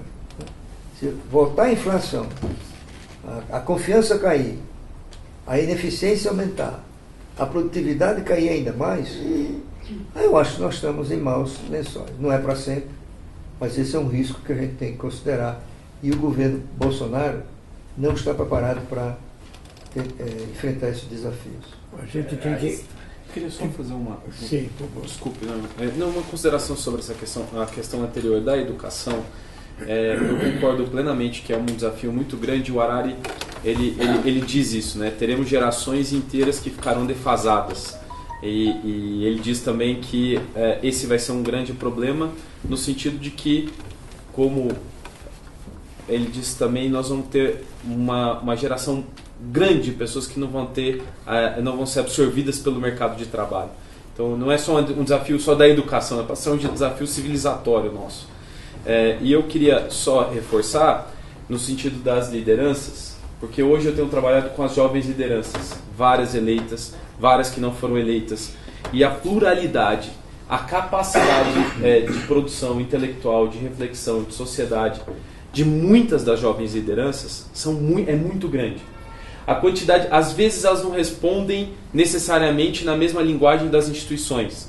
Muitas delas não estão adequadas necessariamente à participação de partidos políticos, mas inventaram processos como movimentos, o Acredito, o Agora, o Brasil 21, e também instituições que mobilizaram essa renovação que o Mailson disse, que é muito forte. A RAPS, que nós fazemos parte, o Renova, fomentaram pessoas que nunca tinham pensado em saírem candidatas para colocarem parte do que aprenderam intelectualmente à disposição da sociedade.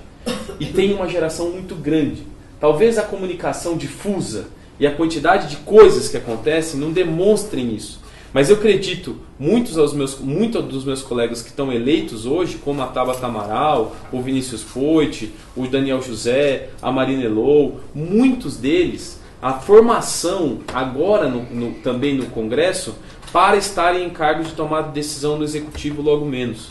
E tem capacidades muito fortes. Acho que um desafio que eu e o Norman e o Fernando a gente discute é como é que a gente cria uma unidade do propósito dessas lideranças para uma agenda comum, que realmente consigam colocar em movimento uma proposta de diálogo, apesar de estarem em partidos diferentes, às vezes terem visões diferentes, mas um propósito de atravessar todos esses desafios que nós colocamos aqui, desde as questões digitais, da evolução da tecnologia, até as mais materiais e de capacidade de trabalho, para ajudar a resolver o Brasil. Estamos colocando um desafio para essas novas lideranças. Estamos formando um grupo de jovens lideranças de pensar de como remodelar a constituição política do Brasil, de melhorar esta máquina, de distribuição de poderes, de organizar isso. Estamos fazendo esse desafio. Espero que você participe. Participarei.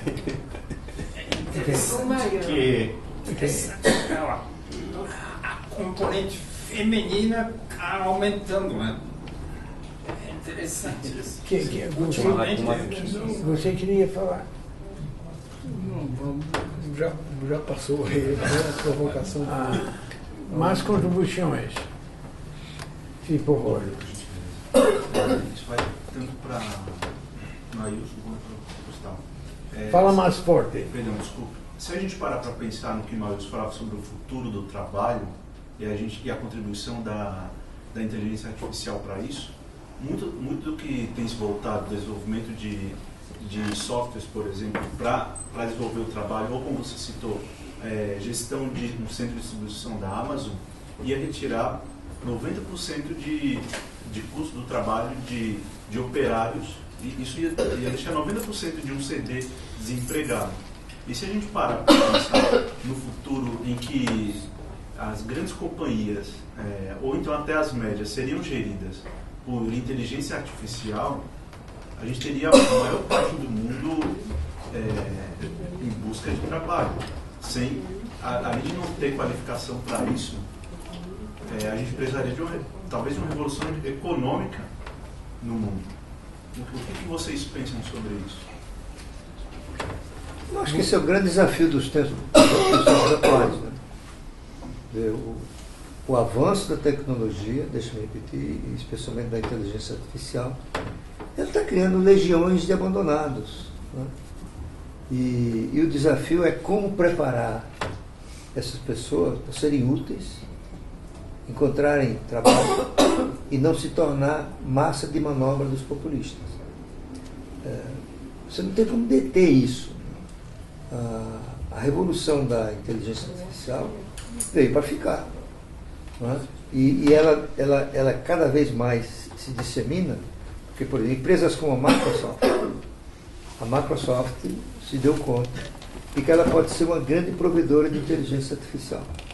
Porque você não terá inteligência artificial em cada empresa. Né? Elas usarão aplicativos, né, gerados por empresas como a Microsoft e outras. Né?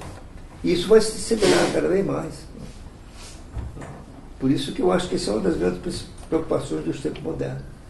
Como fazer para evitar que os que ficam para trás fiquem para sempre, ou sejam massa de manobra para os populistas. Né? E nesse sentido, você tem hoje um cálculo de 80-20, né? 20% das pessoas que teriam, esse é um cálculo que é incerto, mas 20% teriam acesso ao trabalho e teriam de fato fonte de remuneração própria, 80% em 20 anos ficariam sem fonte de remuneração própria. E aí a discussão que tem acontecido, e vários dos grandes do Vale do Silício têm feito essa discussão, ou de taxar robôs, ou de fazer uma renda mínima universal, que seria a forma de remunerar pessoas pela vida delas. Porque essa legião de pessoas não vai ter como ser absorvida pelo mercado de trabalho. Há uma discussão profunda sobre isso, no sentido de que você tem barreiras estatais, porque o desemprego não está acontecendo em um país específico. Como é que você faz transferência de renda entre países? Você tem um problema entre fronteiras de Estados-nação, que é algo hoje que nós vamos ter que fazer um debate sobre isso, entrando na questão da globalização. Como é que você faz essa distribuição de renda? Aonde a renda está, aonde o dinheiro está, é um país diferente de outro, enfim, como é que você faz essa troca? E para finalizar nessa questão do Estado-nação, é uma discussão que nós vamos precisar fazer. Hoje as grandes empresas de redes sociais, elas, na minha opinião, são empresas como estados. O Facebook hoje tem 2,2 bilhões de usuários. Se fosse um país, seria um dos maiores países do mundo. E o Facebook detém informações muito delicadas da nossa própria privacidade. Não só do que a gente escreve, do que a gente posta, mas do que a gente procura e com quem a gente se relaciona. Fazendo análises preditivas muito precisas sobre o seu comportamento de amanhã. Te oferecendo serviços muito precisos sobre isso. Na SXSW, que é o maior evento de tecnologia dos Estados Unidos desse ano, um dos mentores do Mark Zuckerberg foi fazer uma palestra sobre privacidade. E ele trouxe a reflexão de que ele deixou de ser o mentor do Mark Zuckerberg porque, no momento em que eles entenderam que a privacidade das pessoas estaria em risco. Hoje, os algoritmos do Facebook poderiam prever doenças degenerativas que vão aparecer daqui 10 anos em você só pelo seu movimento de globo ocular na frente do seu celular usando o Facebook. Isso é uma informação muito importante para você, só que ela é mais importante ainda para o seu plano de saúde. Para quem o Facebook vende essa informação? Essas discussões sobre utilização de dados é uma discussão muito eminente e a gente tem pouco ferramental para fazer. Uma capa do The Economist de 2005, se eu não me engano, 2015, dizia Data is the new oil. Se data is the new oil, o Mark Zuckerberg, de fato, na minha opinião, ele é o novo Saddam Hussein, porque a gente não sabe como lidar com essa máquina de poder que está nas mãos desse cara. Diferente do Google, da Alpha, do Bill Gates, que traz a público as reflexões sobre os problemas que suas empresas podem trazer para o mundo e para os seus funcionários, o Facebook não tem essa mesma prática. E hoje detém um poder transversal a Estados-nações que nós temos pouca bagagem de fazer esse debate. A União Europeia está indo para cima do Google e do Facebook, muito pesadamente sobre a questão da privacidade. Mas nós, no Brasil, ainda estamos discutindo se é necessário ou não fazer uma reforma da Previdência, que é um absurdo. Nós temos uma lei de proteção de dados. Temos uma lei de proteção de dados, é verdade, o Marco Civil da internet é o melhor marco civil que nós temos no mundo, mas hoje o Facebook atravessa o Marco Civil, vende informações nossas, vaza informações de 2 milhões de usuários brasileiros e nós não temos ferramental quase para fazer esse debate com o Facebook. Um parênteses, só uma intervenção. Geraldo Cunha, membro do nosso instituto, estamos montando um seminário justamente sobre proteção de dados, Tech Giants e como é que isso vai avançar. Ótimo. Em dezembro tivemos um com a gestora de políticas públicas do Facebook e estamos programando mais um aí para maio, junho. Uma colocação em cima do... Rapidinho, porque temos que encerrar. Tá aqui fogo nesse momento, né? Desculpa. Que alguém mais? Posso fazer Sim, por favor. Não, é o seguinte, eu trabalho na Fundação Vanzolini, na área de educação à distância, é um mau grupo. Em que fundação? Fundação Vanzolini. Não sou especialista em educação, nem estou falando em nome de Vanzolini. Porém, eu gostaria de comentar alguns fatos. Eu tive que fazer um trabalho para a diretoria da Vanzolini para prospectar tendências de cursos, etc. E eu achei um engenheiro brasileiro ligado à inteligência artificial no MIT Stanford. E ele veio para cá e ele revelou dados sobre desemprego que ele falou que ele jamais falará em público, que são projeções científicas bem fundamentadas, mas que são assustadoras. Desemprego nos Estados Unidos com inteligência artificial que eles projetam, 40%. Brasil, 80%.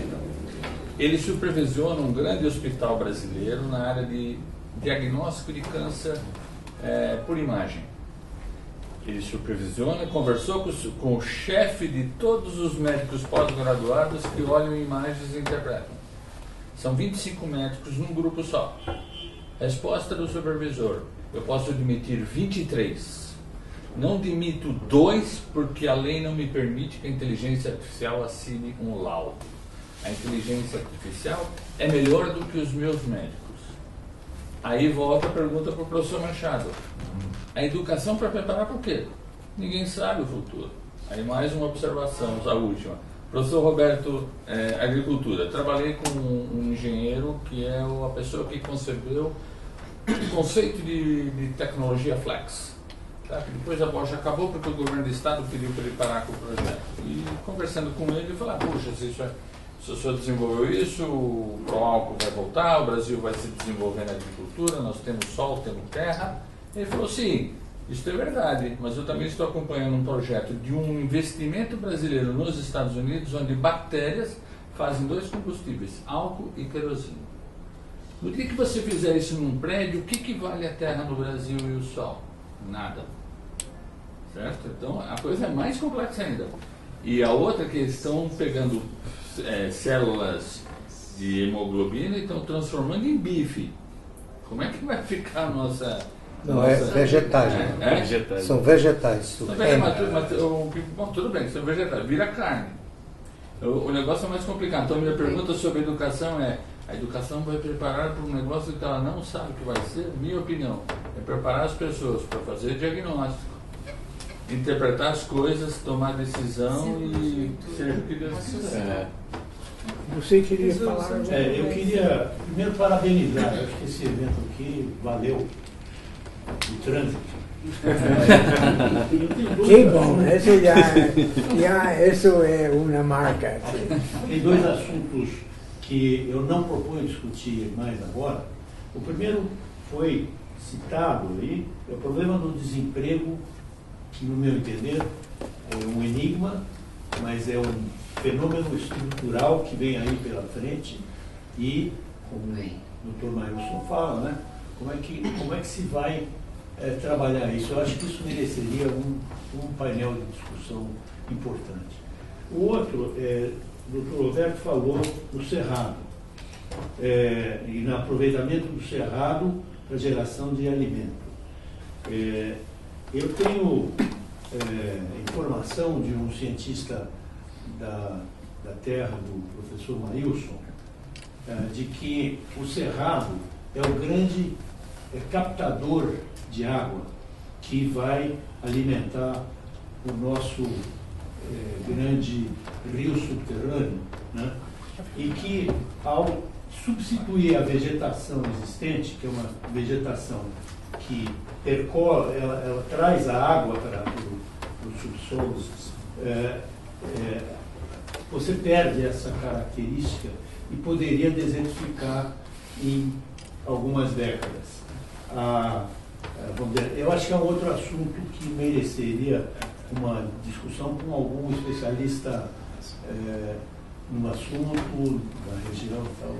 Eu participaria com enorme interesse. Qual é esse assunto? Desculpe. A ocupação agrícola do Cerrado. E o risco de perder. E o desafio hidrológico do Brasil. O risco de perder a captação hidrológica que o Cerrado representa para a hidrografia brasileira. É a água. A água é o problema. É rápido, muito rápido. Eu queria fazer duas colocações rápidas depois do seminário de hoje, que queria agradecer aos dois, que foi muito rico aqui o debate, todo mundo aprendeu muito. Mas eu fiquei com uma certeza muito grande. O Instituto está no caminho certo. Quando a gente falou de educação aqui muitas vezes, eu me lembrei bastante das interações que eu tive com o grupo do Círculo de Leitura. Vale muito a pena o grupo que está aqui, que também gostou aqui do seminário, interagir mais com esse projeto. Porque me parece que ali tem um monte de solução para encontrar as lideranças. Ali me parece que tem um alento e uma esperança para saber como é que é a formação dos jovens do futuro. E, Gustavo, a gente precisa do seu apoio lá para conectar esses jovens com essa sociedade, esse movimento que está acontecendo. Estamos para fazer uma campanha, essa é uma novidade para vocês. Estamos lançando uma campanha para nossos amigos, membros do Instituto. Cada um contribui R$100 para comprar livros para Círculo de Leitura. Porque os meninos, estamos lendo Shakespeare com eles. E recolhemos os livros depois da sessão. Eu quero dar de graça esses livros para eles. Isso é importante. Então, estamos no processo de fazer esta apelação para vocês. Eu tenho outra novidade. Que é a data